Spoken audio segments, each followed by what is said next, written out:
Remember our signals if I'm talking. I saw you. Well, okay, well, on our last tape, we just we're finishing with a lot of the game show work you did in the 50s. And before we leave the 50s, there's one more question I wanted to ask you about it. Obviously, that decade was the era of McCarthyism and the blacklist. And I wanted to ask you if you or anyone else you knew was affected by that. Oh, dreadful, dreadful, dreadful man. What he did to this country. You know, I guess knowing that my sister and I were ministers' children and just our general backgrounds, we were invited to go to Washington, D.C. to have lunch with him. And did you? Guess who went? Audrey. I said, Audrey, how could you? I wouldn't be caught in the same city with that man. He's so evil. And Audrey went. And she came back and she said in her whole life, she had never sat through such a creepy luncheon. She said it was creepy. It was like he thought we would tell him, you know, so-and-so is. Now, it's interesting because Mark Goodson, one of the reasons I love that man, Faye Emerson was very liberal. And he went after her. They did. Colin, I don't think they would dare say she was a communist, but, you know, they inferred things and ruined careers. People committed suicide because of those evil people. And, of course, they attacked Henry Morgan. Now, Henry Morgan was no more a communist than I am, and I'm far from one. Evidently, his ex-wife, I never met her, so I don't know. But they said that you know, was something gossip. I don't know. And CBS wanted Henry and Faye fired. And Mark Goodson said, over my dead body, close the show before I'll do that. Now, how could you not respect and love a man with that much courage? That's incredible to stand up for. Oh, Not many people stood up to that in those days. no. Did you know anybody else? Well, how do you problem? suppose my sister got the job on the Gleason show? How did that happen? Oh! Pert Kelton was on Gleason's stock company list, and she had worked with him for many, many years. Irish Catholic, no more a communist again than I am, but they went after her. There were people who would be liberal. Whatever their reasons for going after them, I don't know. Maybe they spoke out and said like I'm saying, but you see, I'm old, I don't care. Plus the fact that I know who I am. I know my background. I know what my life has been. And I'll match me against any Senator McCarthy any day. He's not an American. I am. I'm a better American any day than any of those monsters. Totally anti-American. Well, Pert Kelton was fired. And Gleason had been doing his show on the Dumont network. And that was not one of the biggest networks. And CBS signed him. Great plans for him. And they said, one thing, you got to get rid of the commie. And he said, she's not a commie. Oh, yes, we can't have her. Well, do you know that it was, I believe, 1 week before they went on the air that he hired Audrey? He wouldn't give her a contract. She didn't have a contract. She was on the show every other week with no contract because he wanted Pert Kelton back. And he fought for her, but he lost. He lost. You know, dollars and cents will win out any time. But in this case, television gained because Audrey was so wonderful in that role. Oh, of course, iconic. And so was he. Brilliant. Yes. You know, we all, brilliant show, I mean, brilliant. And that's the sadness. as great as Pert was, Audrey was great too. Well, you know what? As we're in the 50s and talking about the Honeymooners, what do you think were Audrey's strengths as a performer now in the Honeymooners? that she Audrey brought was to it? Alice in real life. How so? Oh, she had a terrible time getting started in show business, and people would say to me, Jayne, tell your sister, that voice, that poker face. When we were little, my face moved too much. It was like, kaleidoscope or we're one step removed from a mental institution. It was all, high strung and Audrey was Jayne. She had that nasal voice. Henry Morgan said, Audrey Meadows is the only other living human being who sounds exactly like, what was his name? The character actor in the movies that had the poker face, never moved his face and talked through his nose. Famous, famous, famous man. They hired him for his nasal voice, you see. Pert Kelton, in her character, she did the nasal voice. That's why when they took Audrey up to Gleason, and Gleason said, no, I want Pert Kelton. They said, Jackie, you can't have her. And so he finally agreed to meet Audrey. Now Larry King gave out that Audrey auditioned. She never auditioned. She just went up to the apartment, met Gleason. But Gleason said she's too young. And also she hadn't done anything that, Pert Kelton was older than experienced actors. But Pert Kelton, if you ever saw her play the part, it was the same stoical, blank, how else would you play the part? Blank-faced, nasal. And Audrey was that in real life. She would call me up and say, Jayne, it's Aud, just as if I didn't know, Jam, Audrey. I can't even do it, but it was very natural to her and from childhood. And a friend of my oldest brother, a girl, said to him once, every time I see your sister Jayne, the face is like a kaleidoscope. I know exactly what she's thinking. It's all, high-strung emotion. And I don't know what the devil your sister thinks about. It was the contrast. I don't know what is going on. Well, remember, Jackie Gleason's face was like mine, going every minute. It would be awful if you had an actress who, in fact, he had two girls after Audrey, One didn't last long. I think Steve used her once. Very pretty. I don't remember her name, but doesn't matter. But that would be terrible. The beauty of the show was contrast. That's comedy, you see. Contrast and conflict. Did Gleason learn to love working with her like he had with Pert Kelton, or? Oh, I'm sure. Oh, yeah, he wouldn't have kept her if he hadn't. No, I don't. No. Mm-mm. Well, great. Well, let's move into the 60s, Yeah. as we said. Talk about some of the scripted and variety work that you did. In 1960, you appeared with Steve Allen on an episode of the CBS anthology series General Electric Theater. It was an episode called The Man Who Thought for Himself. Oh, do you remember that episode and what it was do I like? remember that? I was just talking to the guy who was the producer of that recently. We not only did that, it was the first show of the season.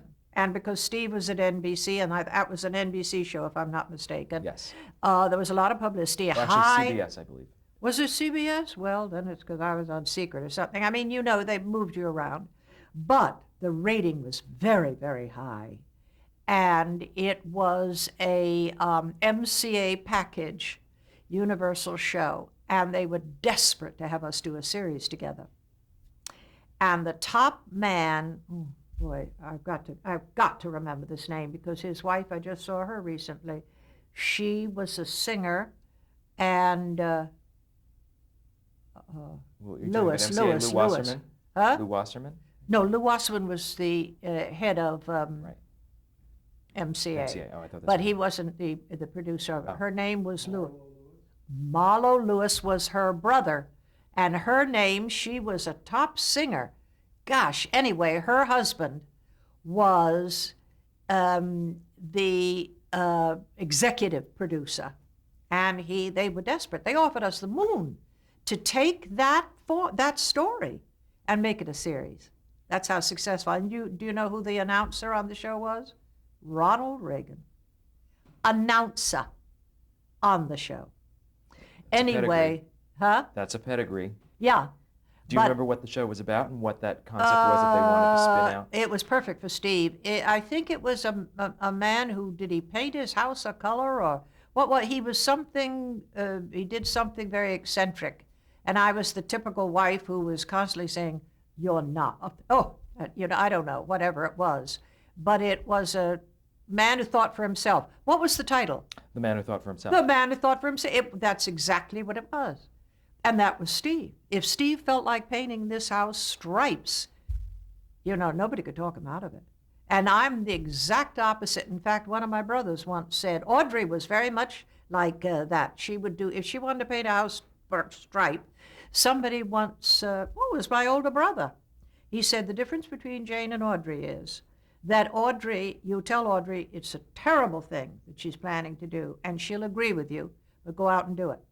And Jayne will argue with you and go away and do exactly what you told her to do. And it was true. It was true, But anyway, that would have been such a hit because, it's not just having a funny property, but it must match the personality. And Gary Moore gave me the nickname, whatever you want to call it, whenever we were interviewed, he would say, she's the girl next door. Jayne's, they would say, what is it about Jayne? Why do we like her so much on there? She's the girl next door. She's the girl you want to grow up and marry. She's the girl next door. Not too pretty, not too brilliant, not too anything, just friendly and warm and nice. Okay. Steve, how would you describe Steve? I would tell you, like I've just said, go out and paint the house stripes you want. And rugged individualist. And the contrast is funny because I'm the typical housewife. The average actress doesn't turn down all those top series writers. But I never had that ambition because I didn't go into show business for money or to be famous. I went into it because I just love art and acting and everything. I like to make scenery and costumes. Well, now Brilliant. Now, we were talking about The Man Who Thought for Himself, and you said that the network had encouraged you to possibly make that concept a series, and you said that you had not been interested in doing a series because... I wanted to do that. You did. Now, I not only wanted to do it, but I spoke recently at a big party for Stella Adler, honoring this man who was our producer. He's married to a girl actress. And I said that Steve didn't want to do it. And it was the first time I was really furious because, I turned down some of the biggest people in the business, but this was with Steve, not my own series. I didn't have to carry it. And also it was an hour show that the critics loved, the ratings were the greatest, and it was perfect for us.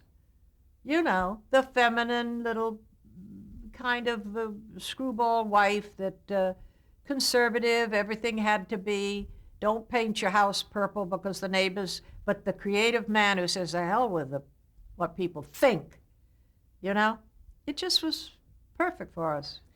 And working with your husband also, you worked in the summer of 1967 as a regular on his CBS variety series, the Steve Allen Comedy Hour. Oh, that was the most. Can you tell me the format about that and about the experience of it? Oh, that was the most fun. We were asked to do the show, and it was an hour comedy show, and we had Tim Conway and Louie and, the whole gang. And nobody had ever seen me do that kind of thing. And consequently, I got the best reviews of all of them and didn't deserve them. It's just that it was like saying, and guess what? Jayne Meadows was good. That kind of compliment, but not... Backhanded. Backhanded, exactly. Well, it was because I was joking last night or whenever I went to see my friend Geraldine, not Geraldine, she died, Gloria Strook. And I put my arm around, gave Lenny a big hug. He created Get Smart, Leonard Stern. And I said, I love this man so much because whenever I would get temperamental on Steve's show, working with Steve, you could see the writers go, oh, brother. They would start to walk the other way. It was the star's wife again, you know? But after all those plays and the big plays, Moss Hart, George Kaufman plays, Noel Coward plays that I did, I knew a little about writing and comedy. And if a sketch wasn't good, I would say so. But the wife of the star ain't supposed to do that. You're just supposed to say, oh, darling, it's so wonderful. And it was always Lenny that would say, guys, we can fix it. And there was one famous example of it with the door sketch. It was a sketch that was sent, and I said to Steve, I can't do this, I won't do it, it's terrible. Lenny made them all come, and they wrote it, and it's one of the I think probably the 5 best sketches. And what is the sketch? What's the Well, theme of it? I said when I read it, I said, Steve, this is just joke, joke, joke, joke, and that's boring. Let's have some character that makes the fun be. And I said, don't you dare tell your writers that I said this, because I could see them all leave the room when I would start to complain. And I said, why don't you do a French farce? That's why they called it the door sketch. And I said, as one goes out the door, the other comes in the door. And it is all that mix-up of characters like French farce. And they wrote it, and it was brilliant. Brilliant. Don Knotts played opposite me, and we were funny together anyway. You know, because he was such a funny little preacher. He was brilliant. And I was Steve's mother, who was in vaudeville, and Milton Berle said the funniest woman ever in vaudeville. She said, Jayne, there's a character you should play from vaudeville. There was a woman, they used to call her Mrs. Fredericks. And his mother called me, Mrs. Fredericks, that's, Mrs. Fredericks. And she said, you are the know-it-all. Your height, everything about you is perfect for it. And the only thing is that everything you say, the audience knows is stupid. You know, you have to set up beforehand. And that's the character of that with little Don Knotts, you know, who always played the poor, sad little creature that was kind of pathetic. And we did some things together. I loved working with him. And Tim Conway lives right down the street. I see him a lot. You run into him and his wife in the store. And I laugh just looking at it. I mean, I see him coming and I start to laugh. And of course, Tom Poston and I did a movie together recently, played husband and wife. We did the movie with Bruce Willis and Michelle Pfeiffer. We played Michelle Pfeiffer's parents. The Story of Us. The Story of Us. And Betty White and Red Buttons played Bruce Willis's parents. And it was fun. Too bad the movie wasn't quite as, I don't know what, you never can tell. What is it like working with your husband on something that obviously, as you said, it can get to be a passion project when you feel one way about a sketch and other people feel another way about a sketch? Yeah. Did you ever differ with Steve on how you felt, or was it ever a problem to be married and working together? I'll tell you, the only difficulty we had, on a couple occasions, there was one sketch he thought was terribly funny for us to do in Vegas in the act. And I said, first of all, I don't think it's funny. And second, I wouldn't know what to do with it, so get somebody else. And he practically insisted we were going to do it, so I called Harry Crane. Do you know who Harry Crane? Harry Crane is the man who created The Honeymooners. He wrote the last of the Thin Man series, which I was the ingenue in with William Powell and Myrna Loy. Great comedy writer. He died a couple of years ago. And his granddaughters, Melissa Gilbert and Sarah Gilbert, dear close friend. And I called him and I told him what the problem was and could he come for dinner.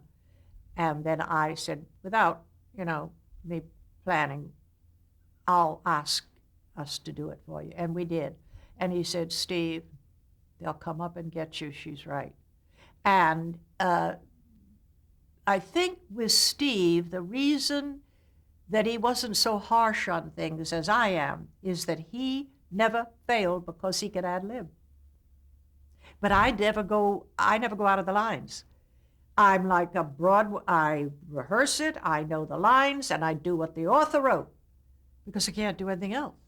But with Steve, you never had to worry. When Audrey and I worked with Steve, we never had to worry about failure, because we would hear a big laugh behind us and think, what happened? And he's just said something back there, sotto voce, but the audience heard it. And we didn't, because we were so consecrated. And is that hard as a performer to then catch up or wonder what just happened? Well, you get used to it or kill yourself.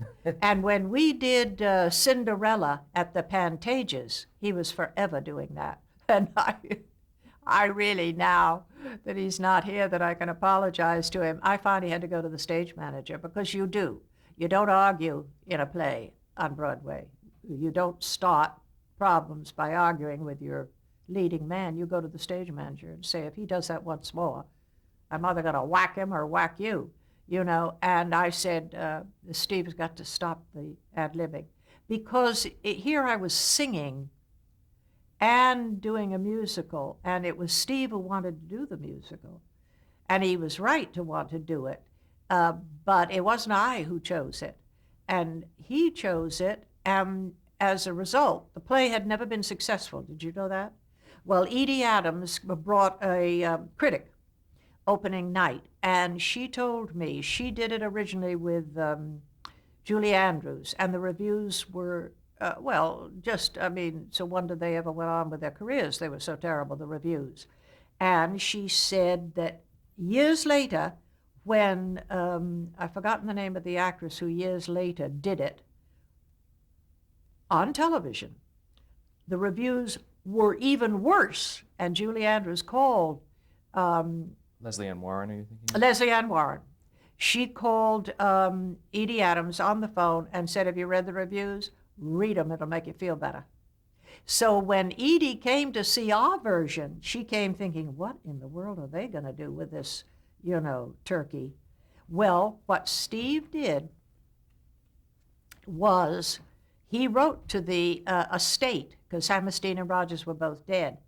And he said, I'd like to work on this and do a little rewriting. He said, your first biggest mistake is your best song in it is a ballet, which was true. Well, they hired him, and he did a production that they still talk about in Houston. I went to see it. It was brilliant. I mean, absolutely brilliant.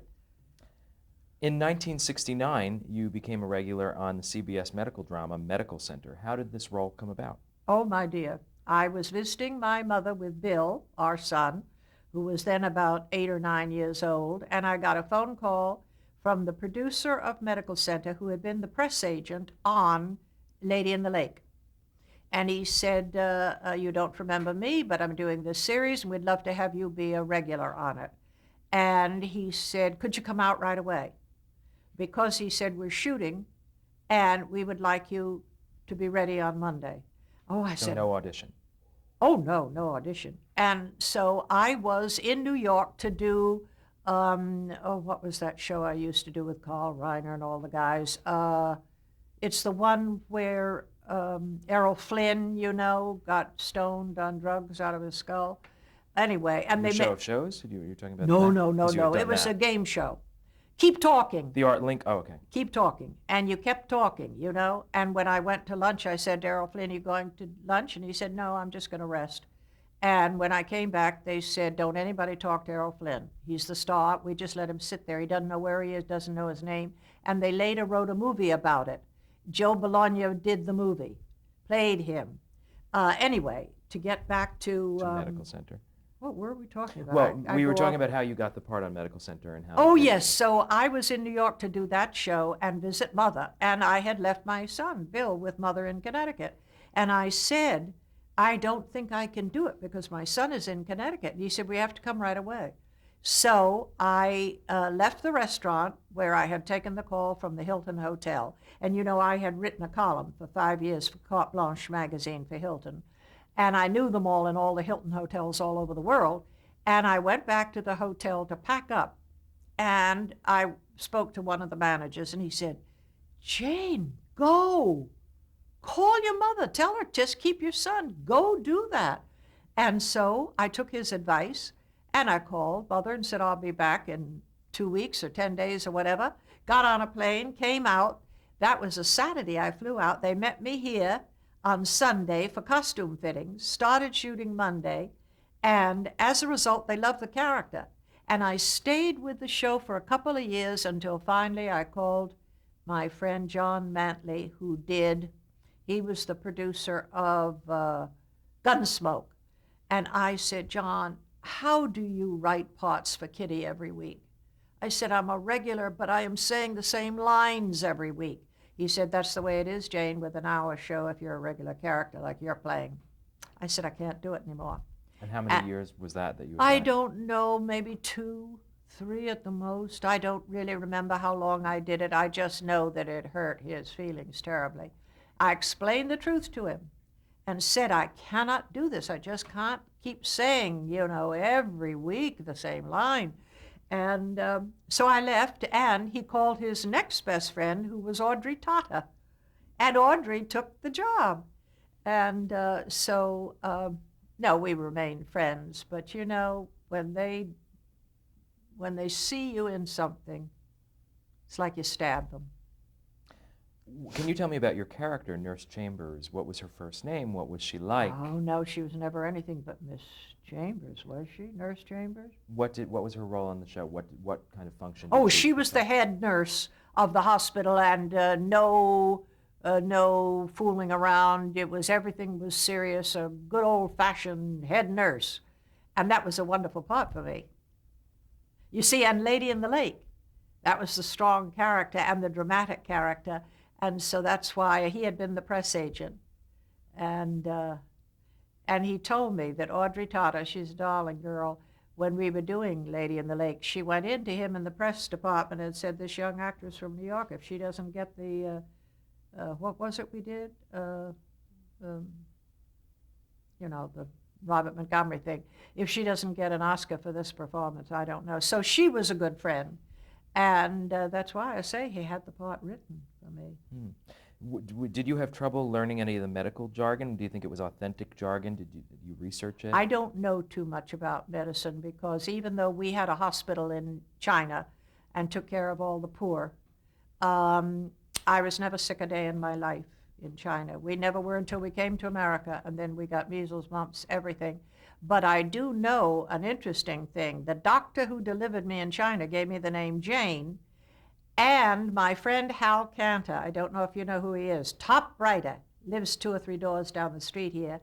One day I was getting the mail, and I was in my nightdress, and I went down to get the mail, and this car kept going back and forth behind me. And I'm sort of the neighborhood watch, because I'm the most paranoid, I guess, person in the neighborhood.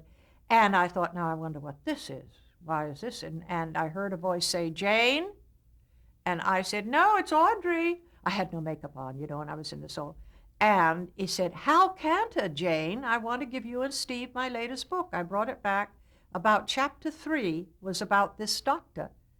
It was Dr. Wassel, world-famous doctor. He evacuated Bataan in the Second World War. Cecil B. DeMille did his life story, and Gary Cooper played the role. Now, when you think, well, I'm trying to think, I keep going off because you get me so excited about all these things in my life, I don't know what I'm talking about. Well, we are about to wrap this tape, and we will come back to 1970, and then we can finish that story. How as do we well. get my brain back?